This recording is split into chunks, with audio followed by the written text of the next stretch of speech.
So there's this point where some really bright students, because they don't have a lot of strategies and skills because they haven't needed them because they're very bright, they hit a wall where there's enough rigor and enough challenge and, more responsibilities as they get older. And they don't have the skills and strategies to support this kind of new challenge that they're having to face. And they completely fall apart. Welcome to Tilt Parenting, a podcast featuring interviews and conversations aimed at inspiring, informing, and supporting parents raising differently wired kids. I'm your host, Debbie Reber. In this episode, I sit down with Dr. Jeannine Jannot, an academic coach and the author of the book, The Disintegrating Student, Struggling but Smart, Falling Apart, and How to Turn It Around. Jeannine has over 25 years of experience working with children, teens, and young adults in both public and private school settings. She began teaching college psychology courses in 2010, and in 2014, she founded The Balanced Student, which helps students increase academic productivity while emphasizing physical and mental wellness. I wanted to bring Jeannine onto the show after a friend shared some useful executive function tools from her book, and further explore this idea of the disintegrating student, which Jeannine describes as bright, successful students who suddenly hit a wall with falling grades, scattered work, and emotional upheaval. So in this episode, we explore that especially through the lens of middle school and high school students. Together, we dig into the importance of mindset for teens, discover what the Rigor tipping point looks like, and talk about whether or not procrastination is a viable strategy. Jeannine also shares the things we as parents and caregivers may do with the best of intentions that might be having the opposite effect on our kiddos, as well as strategies that can help students who are disintegrating. Lastly, I want to give a quick shout out to Aaron Dragoshan, a new supporter of the podcast. Thank you so much for joining my Patreon campaign and helping me cover the costs of producing this show. If you get a lot out of this podcast and want to join Aaron in supporting it, you can sign up with Patreon to make a small monthly contribution. To learn more, visit patreon.com/tiltparenting. And now here is my conversation with Dr. Jeannine Jannot.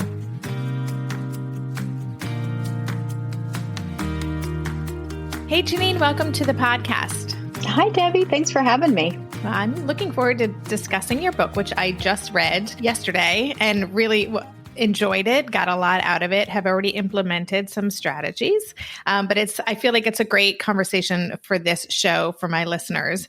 But before we get into talking about the disintegrating student, can you just take a few minutes? I've already read your formal bio, but just tell us a little bit about who you are in your own words.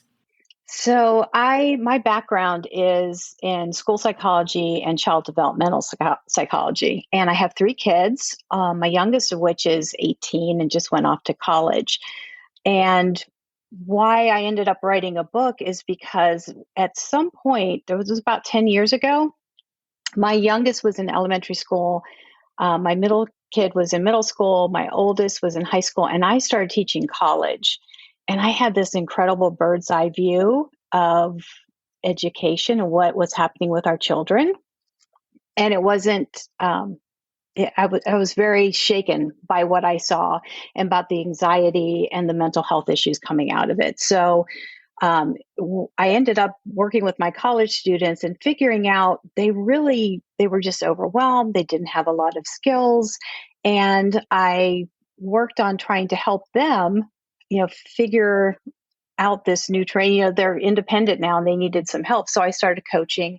So I do academic and student and parent coaching through the Balanced Student.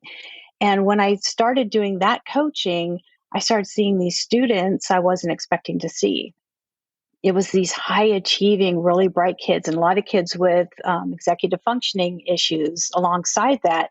And they were just hitting a wall and falling apart. And so that's sort of how I ended up writing the book. And so my passion is just trying to figure out how we help these kids in today's high pressure, high stakes achievement culture, and really meeting their needs.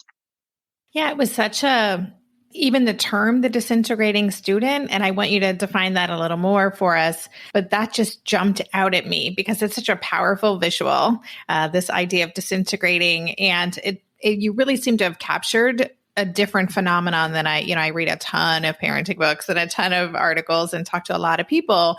And this was something different that I hadn't really thought about in this way. So the book, just for listeners, it's called The Disintegrating Student, Struggling But Smart, Falling Apart, and How to Turn It Around.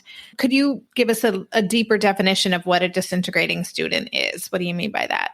Absolutely. It's a term I coined because what I was seeing were these students who, again, had been very successful academically for a very long period of time. And then all of a sudden they fall apart. So these are the kids who typically went through elementary school, maybe even middle school, sometimes even high school, just kind of showing up, getting their work done in class or in study hall or on the bus, and not really having to study. And they could still show up for tests, get good grades, and it was all great. And then they hit this wall, and I call it a Rigor tipping point. So there's this point where some really bright students, because they don't have a lot of strategies and skills because they haven't needed them because they're very bright, they hit a wall where there's enough rigor and enough challenge and, more responsibilities as they get older. And they don't have the skills and strategies to support this kind of new challenge that they're having to face. And they completely fall apart. And it usually comes around to, their grades will start to falter. So they become kind of inconsistent. So if they're an A student, all of a sudden they're starting to get some Bs, maybe some Cs. And the parent says, what's going on? What's happening here? And the kid says, I don't know. And they're 100% not lying. They really don't know what's happening. And so what the book is kind of all about is trying to explain what this phenomenon is, what is happening to these students, and what role the achievement culture plays, what role parents are playing in this, and what role the students themselves are playing in this. Yeah. And I love that term. Also, Rigor tipping point. Again, just such a powerful, gettable concept. And I'm wondering, is there a time when these typically happen? It's probably unique for every student, but do they tend to happen around a certain time? In my experience, I was seeing a lot of 8th graders reaching that Rigor tipping point, a lot of 10th graders, and that first semester of college was also a time of struggle for a lot of students. Interestingly, I'm in the Atlanta area, and around here, we've been offering high school courses in middle school the last few years. And so once that started happening, 9th grade became this huge Rigor tipping point. I started seeing a ton of 9th graders, and they were all taking 10th and 11th grade classes. And that told me they were experiencing that rigor too soon. They weren't prepared for that. Super interesting. I'm wondering if you could talk about the role of mindset a little bit and disintegrating students. And you talk about Carol Dweck's work. Many years ago, we did an episode on mindset. But even before you mentioned Carol Dweck, as I'm reading this, I'm like, yeah, these are kids who haven't had to work that hard. So can you talk a little bit more about gifted kids, twice exceptional kids, and how the mindset plays a role in all of this? The mindset is key. So I actually identified like 7 areas that these students have skill deficits or counterproductive behaviors. So there's time management, organization, sleep, screens, stress. But the biggest one is mindset. And so why it's so important is these kids are almost always on, the mindset's a continuum. So we've got growth on one end and fixed on the other, but they are always on that fixed mindset side of things. So they're coming to me having heard their whole lives how smart they are, that well-intentioned, you're so smart, you're so gifted, you're so, you're an amazing athlete, all these kinds of things. And when they're hearing smart, you're so smart, you're so smart, they internalize that. And then when they start getting that feedback, and this again hits that Rigor tipping point, when they're starting to get feedback that maybe you're not so smart, that really kind of destroys them inside. Their self-esteem takes a huge hit, and they because they have that fixed mindset, they're going to start avoiding challenges because they don't want that negative feedback. They aren't going to ask for help. because smart kids figure it out and don't need to ask for help. They're not going to really put a lot of effort into it and risk making mistakes because that's the worst. And in their head, when they've seen other students working really hard and trying and putting in effort and asking for help, those aren't the smart kids. So again, that feels very threatening to them. So how I always have to start with a student is, where is your mindset, and how are we going to bring you over more into that growth mindset space where you understand that making mistakes is actually how you learn, and accepting challenge is actually how you learn, and you're going to be more successful there. And interestingly, the way I have been successful in doing that is these kids usually have some place where they do have a growth mindset. So it might be an extracurricular. So it might be lacrosse or band or the debate team, but someplace they're really passionate. They enjoy getting the feedback and the coaching. They're willing to put in the effort. They're willing to make mistakes, and they get the connection between how they're thinking about it and the outcome. And when I talk to them about that space and then say, so is that how you're dealing with school or thinking about school? They're like, no, not at all. So that helps them understand it's possible to pull themselves a little bit more into that growth area out of their fixed mindset around school.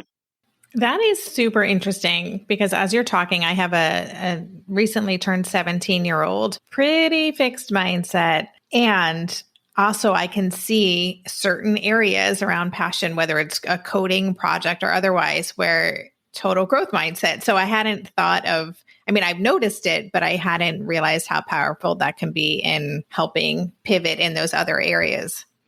I think it's really important to kind of ask ourselves the question, why is that? Why are so many kids finding a fixed mindset in the academic space?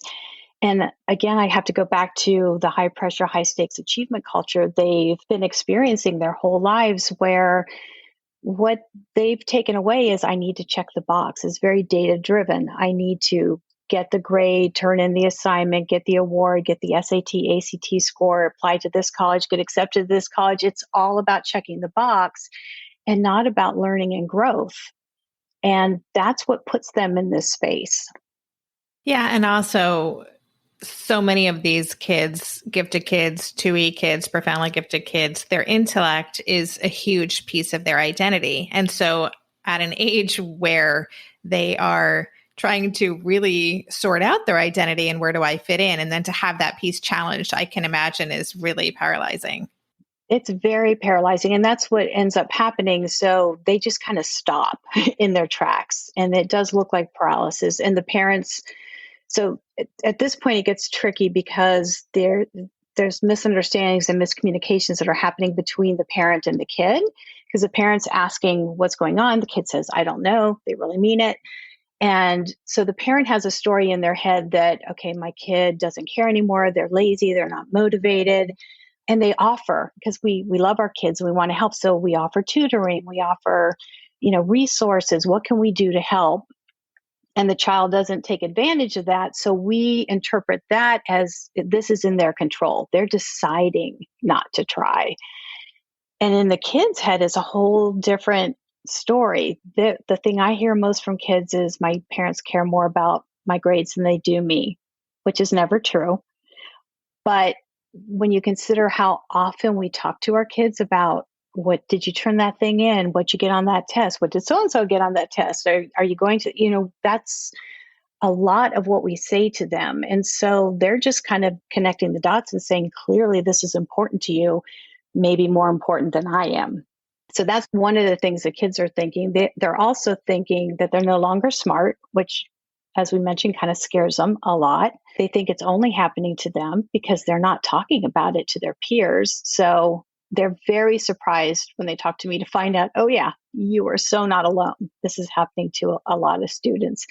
And they really do worry about disappointing their parents too. That's a huge concern. And again, because the communication's not awesome when this starts to happen, that's not something parents really understand. We'll be right back after this quick break. During this month of planning and organization for big transitions, rhythms and routines have been absolutely essential for our physical and emotional well-being. So Green Chef nights are reliably and predictably a good night. We know the ingredients will be fresh and prepped, the instructions easy to follow, and the meal delicious. We're all still talking about last week's turkey tacos with mango chimichurri sauce, refried beans, and Monterey Jack cheese.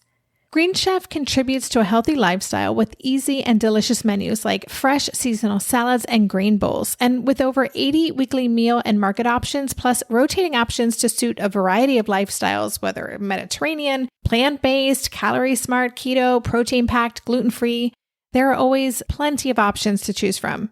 Whatever you select, you'll get farm-fresh ingredients, organic whole fruits and veggies, and premium proteins, all delivered straight to your door. I love those 4 words, straight to my door. Oh, and one more thing I love about Green Chef, they have an app, which means it's easy to manage meal preferences and delivery from your phone if you want to. And I, for one, want to. I am in that mode where I'm making the most of little moments like waiting in line at the pharmacy or for the F train to pull into the station to tackle all of those to-dos. So the convenience of an app is key for me. Green Chef has a special offer for Tilt listeners. Go to greenchef.com/tilt50 and use code TILT50 to get 50% off plus 20% off your next 2 months.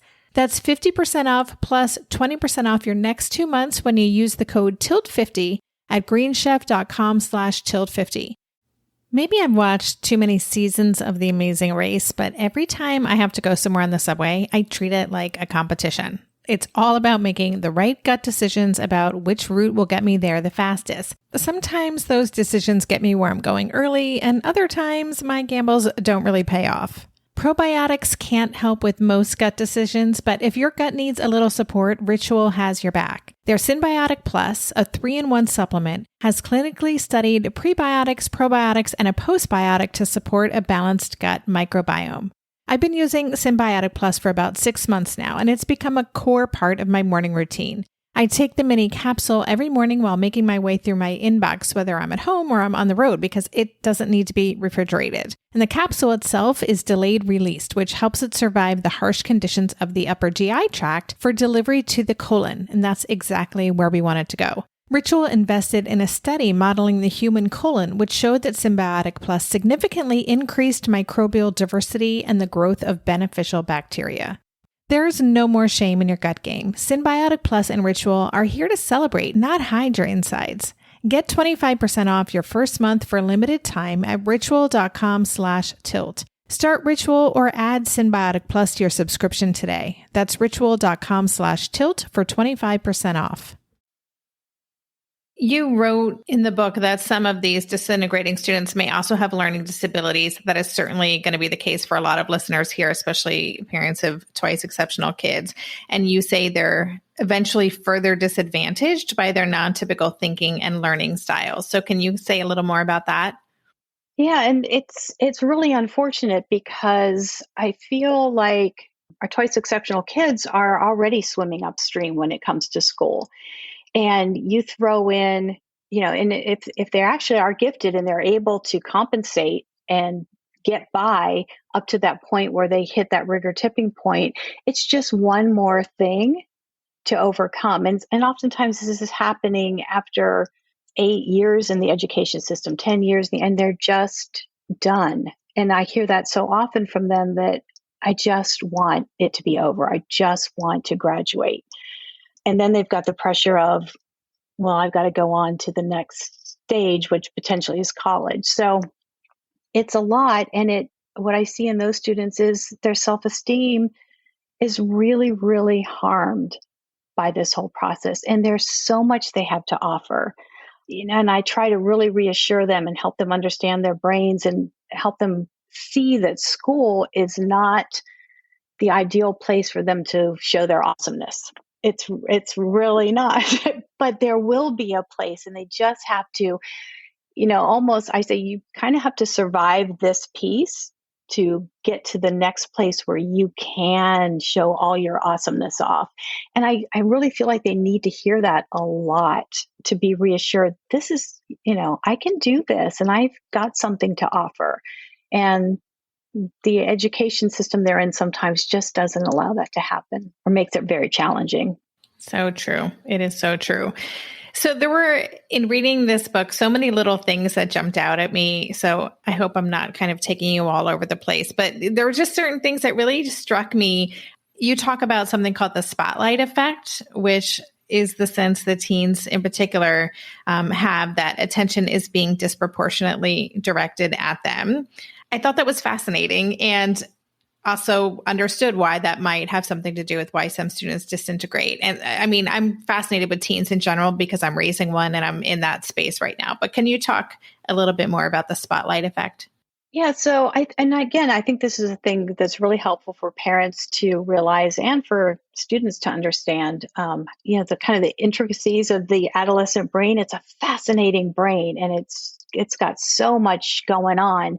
But this little quirk is kind of annoying as a parent because it's the thing where you're out in public and you say something to your child, you whisper it to your teen or whatever, they just completely freak out that you're yelling and you're embarrassing them, and you're thinking, I could not possibly be talking any softer than I am right now.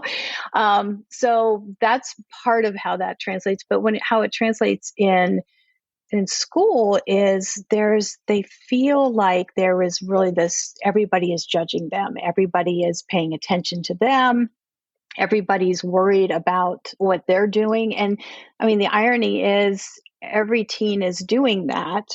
So they're really putting their energy, the spotlight is really on themselves, not on, the person who's worried about it being on them. So I think it's really helpful for teens to understand that and to also have the perspective that not everybody's rooting against you. When you do something in a public space, in a classroom, or you have to give a presentation, I ask them to think, when you sit there and watch somebody else, are you like rooting against them? Are you just actively saying, I hope you screw up, I hope you embarrass yourself? And they're like, no. And I'm like, so why do you think everybody else is taking that approach with you? And incredibly, that's a huge aha moment for them because they just really haven't thought about it. And that gives them a lot more confidence to kind of hold their space in school. And does the same thing work for teens who feel that their situation is unique? Like, no, I think, again, part of being a teen is being incredibly self-involved and thinking that nobody else understands. I certainly didn't think anyone understood me except for Billy Joel when I was a teenager. But is that another piece where they could have that aha moment, like a way to help them see that actually you are a unique individual and like there are some common experiences that you're having right now? Absolutely. And I think that's an important piece in building empathy in our kids, where we're really explicitly walking them through how they're viewing other people and how they believe other people are viewing them. Super interesting. So another thing that I really appreciated in the book was how you wrote that you talked about the disconnect about what teenagers think their parents are really concerned about and that disconnect. But you also said that teenagers, in your experience, are as distressed about their own emotional volatility as we, the adults in their lives, are. I thought that was a really important reframe and something I think many of us don't really consider. Yeah, their brain freaks them out too. So, and what's happening there is the thinking part of our brain, the part that's right behind our forehead, is the very last part of the brain to mature. And I think that's fairly common knowledge now in the general public that part of the brain where judgment, attention, focus, concentration, all that stuff doesn't fully mature until late 20s, even early 30s. And so what's happening then in the adolescent brain is the emotional brain is fully mature. It's been fully mature since they were born.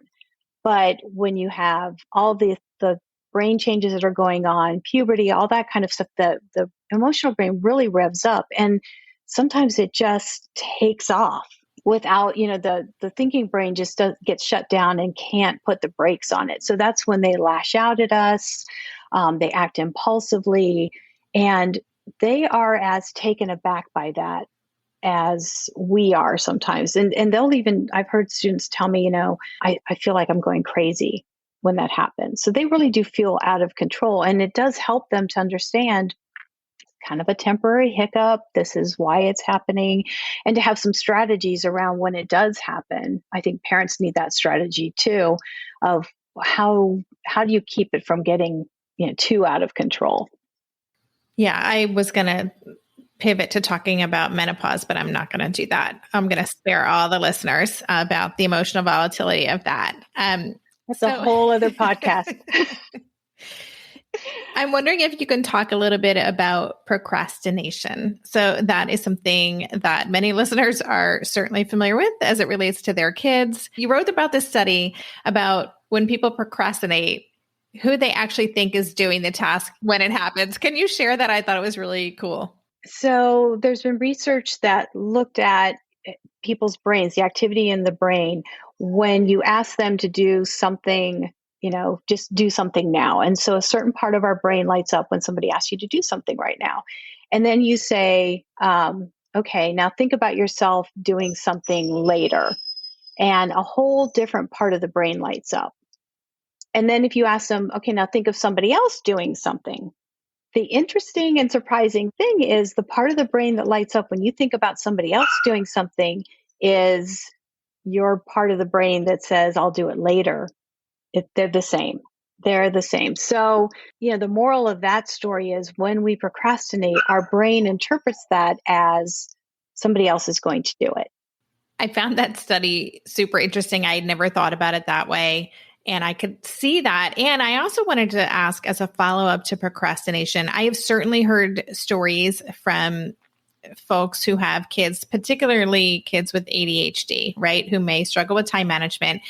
2 times I've heard stories from friends whose kids got to the end of the semester and had like 12 papers due in a 24-hour period, and they somehow managed to pull it off. I'm just wondering, can procrastination, in your experience, ever be a useful strategy? It can be. So it's a difference in how our brains are interpreting the need to do something. So as a parent, we look at a kid and we see something due. We immediately get very aroused in our brains about, okay, this needs to happen. Our students their brain's not there yet.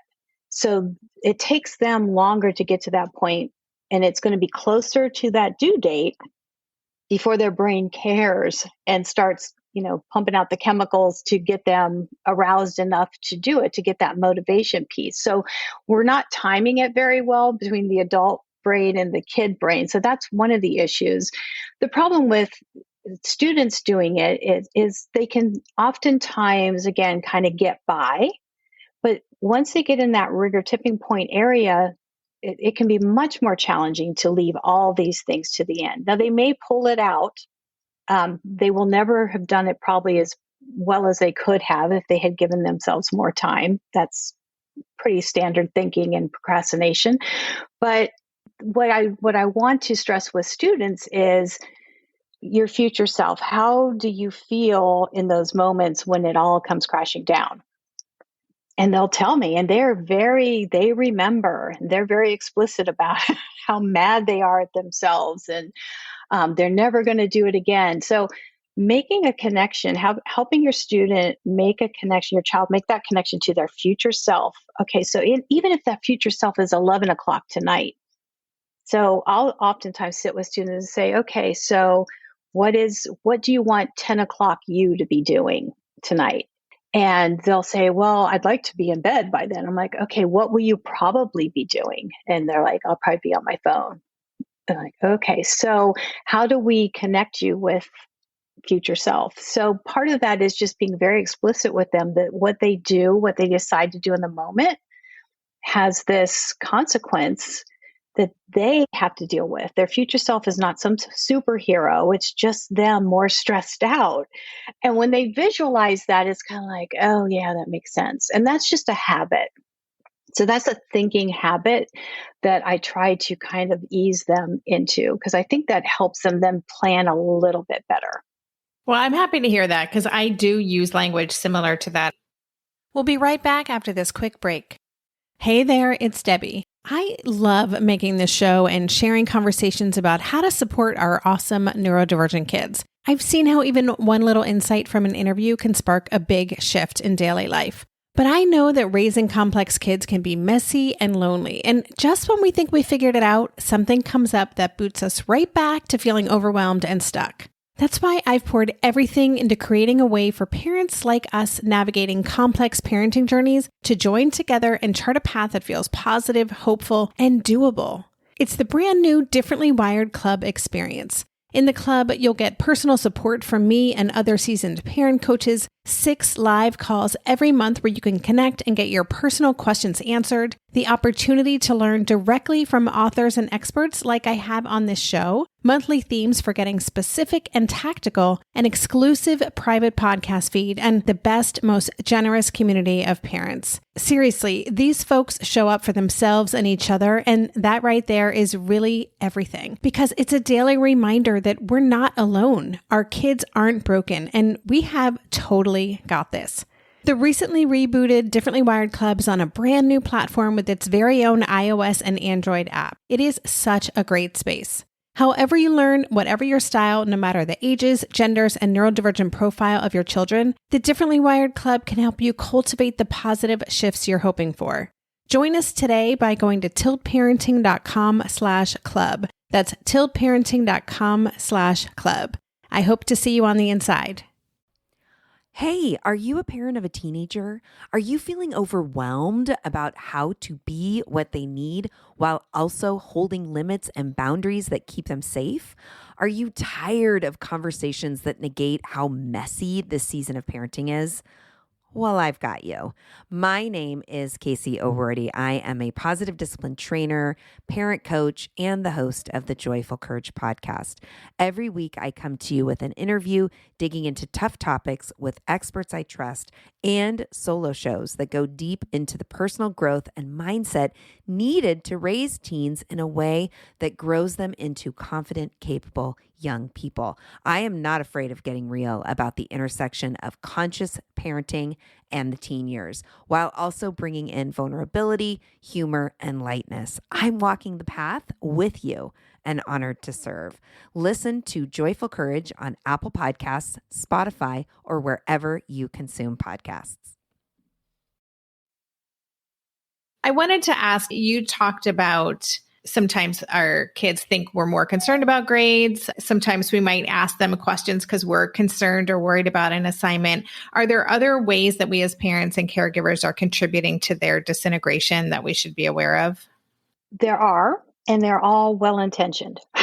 So all the things that we do as parents that come from a place of love and concern, some of them that we do routinely and maybe too often are having some unintended consequences in the long run for our kids. So praising, just like we've talked about, if our kids have heard "you're so smart" for so long, that in the long run ends up, feeding this fixed mindset. So that's one thing that we tend to do. So if we can kind of start to try, which is really hard, try to praise the process instead of the person, like you are, it's more about what are they doing that we can acknowledge. We are protecting, shielding, and sheltering our kids probably too much. We've been doing that for quite a while now. But what I think how it's translated into this kind of really young generation of kids, I think 18-year-olds seem a lot more like 15-year-olds used to be, and 15-year-olds seem a lot more like 13-year-olds, which has some positive things as far as like risk taking and how close kids want to be to their families, and they value their psychological safety in a way that previous generations really haven't. But I also see sort of a negative outcome when these kids go off to college because they're not necessarily prepared to deal with the world that's not protecting, shielding, and sheltering them. We help our kids when they not only don't ask us for help, but also when they don't really need our help. And when we do that too often, I think we're sending the message to them that you can't handle it. And then there becomes a little bit of a learned helplessness in our kids if that's been their experience. And another thing, I think we try to take the stress off of our kids maybe more than we should. I think, again, very well intentioned. We don't like to see our kids suffer.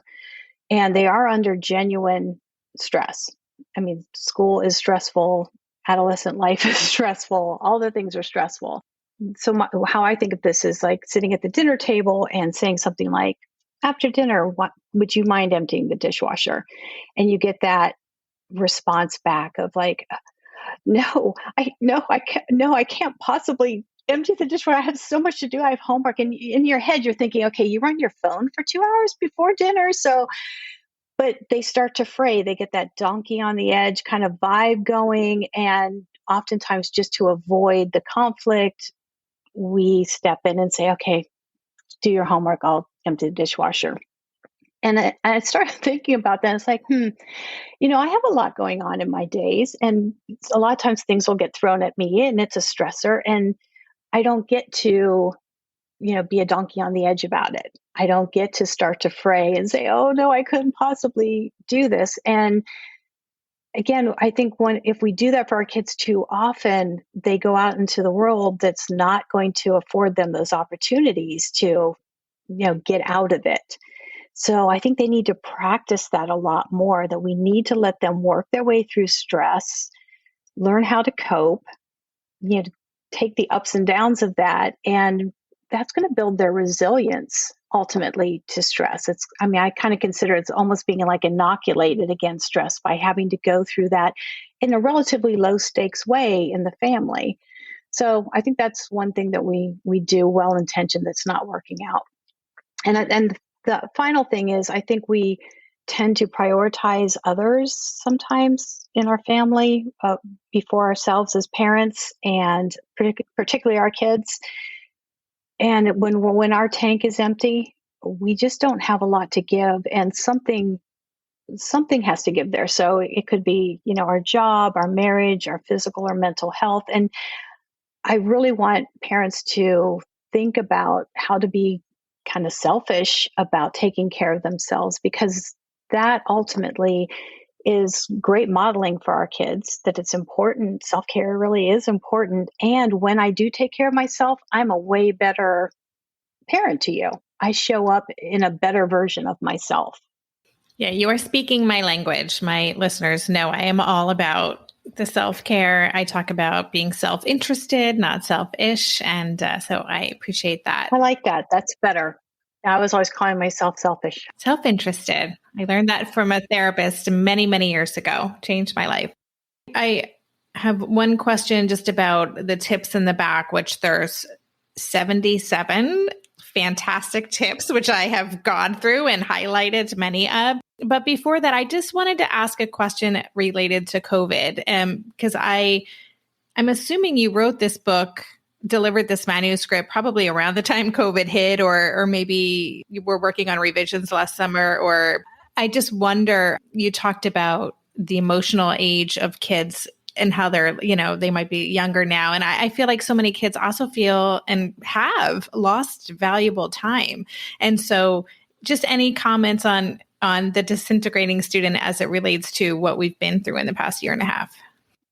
Yeah, interestingly, I wrote the book in 2017. So yeah, I initially self-published it. So it was, and then I did a few updates, but I didn't include COVID when I did the updates, because at the time thinking this isn't going to be a long-term thing. Who knew? So it's been re-released, but COVID is not directly addressed. But what COVID has, I think, illustrated is more and more of our students kind of fall into this disintegrating student category, and we can kind of see why, the different pressures on our kids. What I hope is that we have gotten to a place where we are prioritizing our kids' mental health and meeting them where they are. So I know there was a lot of concern over the summer about remediation and recovery. And every time I heard that, my stomach turned a little bit, because it was the last thing our kids needed, was to worry about remediation and recovery. They needed a break. Our kids were experiencing burnout, and the only way you get through burnout is through a break. And so, any kid who spent the summer really trying there, I really worry about the state they're coming back into school this year. And for any kids and families who are really concerned about that remediation piece or the recovery piece, I just feel like we need to take a deep breath on that and, it kind of is what it is. And we have to, if we push the rigor, it's going to be at what cost? Do we want these kids to graduate from high school and burn out in college and drop out? Do we want them to have mental health issues? Do we want the suicide rate to keep going up? I don't think we want any of those things. And I think if we don't really, and I mean, walk the walk on this, prioritize their mental health and their mental well-being, then that's exactly the path we're going to walk down. And I just hope we don't. Again, yes. Amen to all of that. Before we say goodbye, I do want to just touch upon the last chunk of the book. And you say up front, like, if you need to go right to the back, go right to the back. But, it can be really helpful to understand the why before we get to the what to do. But you have so many great tips. You've broken them down into categories like organization, time management, study habits, mindset, stress, sleep, and screens. And you say you can read these on your own. If your child is motivated, maybe pass the book along to them. And I'm considering doing that in certain areas. And I will say I've already implemented a few strategies. I am one of those people. I read something, I'm like, all right, let's try this. Let's see how it works. I'm just wondering if there's 77. But do you have like one or two favorite strategies that might be especially relevant for listeners of this podcast who have kids that have learning disabilities or specifically executive function challenges?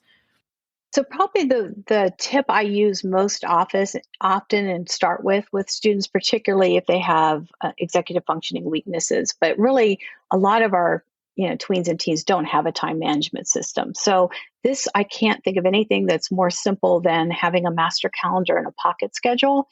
And that just requires, so this externalizes time for these kids, which they really need. They don't feel 5 minutes go by, 5 minutes, 45 minutes. I don't know, but we need to put some things in their environment that help them learn. Their brains can actually learn to get better at understanding the passage of time. And for a student, it's really helpful to be able to plan. So a master calendar is just a monthly calendar where they put their big stuff on. And they're going to have white space on there, which is what they need to see so that they know, wow, I see a week with a whole bunch of stuff here.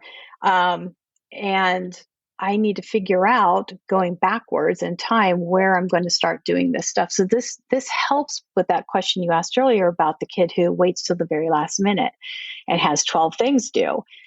If they can see it in kind of, 2D like this, they can think, oh, okay, I can plan for this. And then what keeps them on track. So a lot of students will say, yeah, I've tried agendas and it lasted like 2 days, because they forget about it and it goes in the backpack and it's never brought out again. And so I teach them to use a pocket schedule, which is a piece of paper. And on one side, you write today and you write anything you want to remember to do or accomplish in the day. And on the other side, you write later. And that's the part that helps keep your master calendar up to date, because as you're in class and things come up, you just run over or you just pull your piece of paper out of your pocket and you jot down very quickly the thing you need to remember. You don't have to pull out an agenda. You don't have to find your page. You don't have to pull out your phone. It's about as easy as it can get. It's very personalized. I've had some young men who their way of doing it is like a little Post-it note that's about 2 inches high, and they got the little tiny, but you know what? As long as it works for them, it doesn't matter. So I love the master calendar pocket schedule system to start. It's like training wheels for time management for our kids. Thank you for sharing that. I'm going to just show you, listeners, you can't see this, but I'll take a picture. I actually made this for my kiddo. Look at that. So I have the to-dos and then new to-dos, but so far, in theory, it's going well, but now it's about building the habit of actually checking in with it. There's a lot of scaffolding happening in our house right now, but I really just appreciated so many of the organization gifts, the time management. Yeah, those are huge struggles for a lot of our listeners, kids. So many good strategies in there. Well, I want to just thank you, first of all, for what you do, for sharing this work with us and for just sharing all of this information with my listeners today. And let me know, or let listeners know, where they can learn more about you and tap into your work on social media or elsewhere. Oh, well, I really appreciated the conversation. So I have a website, JeannineJannot.com, and that gives information about my coaching, the book, where to find me on social media. And yeah, I think that's probably the best. That's where I am, JeannineJannot.com. So listeners, you heard it here first. I will have links to that on the show notes page, as well as Jeannine's book. I may share a photograph of the version of this little time management thing that I made. Thank you so much. And I'm excited to really dive more deeply into this as the school year goes on. So thank you so much for everything you shared today. Oh, my pleasure. Thanks for having me. You've been listening to the Tilt Parenting Podcast. If you want to dig deeper into this episode, check out the show notes page. Every episode has a dedicated show notes page on my website where you can get links to all the resources we discussed, read a transcript, and even easily go back and listen to key takeaways by using the chapters feature on the podcast player. To get to the show notes page for this episode, just go to tiltparenting.com/podcast and select this show. If you love this podcast and want to help cover the cost of its production, please consider joining my Patreon campaign. For as little as $2 a month, you can help cover the cost of the hosting platform for this show, my wonderful new editor and producer, Andrea, and more. It's so easy to sign up. Just go to patreon.com/tiltparenting to learn more, or click on the Patreon link on any show notes page. If you're into social media, you can follow Tilt Parenting at Tilt Parenting on Instagram and Twitter. Visit the Tilt Parenting page on Facebook, or join my Facebook community called Tilt Together. Lastly, please help this podcast stay visible and easily found by subscribing and leaving a rating or review on Apple Podcasts or wherever you listen to podcasts. Thank you so much. And that's all for this week. Stay safe, stay well, and take good care. And for more information, visit www.tiltparenting.com.